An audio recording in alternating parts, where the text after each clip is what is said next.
Le site de Métal Europe n'en finit pas d'empoisonner la vie des communes avoisinantes. Le 30 décembre, le tribunal administratif de Lille dédouanait l'État de tout manquement et déboutait l'association de riverains piges et l'agglomération des Nains-Carvin. Cette décision, elle est difficile à accepter, puisque le préjudice écologique, il est réel pour notre territoire. Il y a déjà un préjudice important en termes d'image. Aujourd'hui, l'image, c'est celle d'un territoire pollué. Les agriculteurs ne peuvent pas vendre leur production. On a des difficultés pour aménager ces terrains.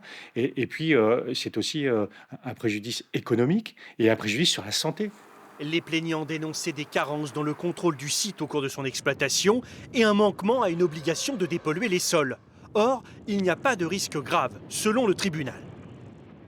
Dès lors que ce risque n'existe qu'en cas de consommation des végétaux issus de ces sols, le tribunal juge que l'État n'était pas tenu de procéder au décapage demandé.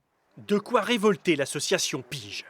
Le tribunal administratif indique simplement que pour eux, la contamination vient des légumes consommés, alors que c'est totalement faux scientifiquement. Un enfant, il inhale les poussières, il met la main à la terre, la main à la bouche. Voilà comment, manifestement, il se contamine au niveau du plomb et du cadmium.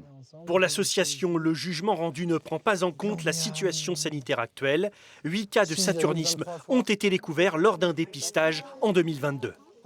Je m'étonne d'ailleurs que cette considération ait été à ce point oubliée et ce manque d'humanité du juge de première instance. On peut avoir tort politiquement, on peut s'entêter politiquement, mais on ne peut pas mentir juridiquement. Les deux requérants viennent d'annoncer faire appel et sont prêts à aller devant la Cour européenne des droits de l'homme.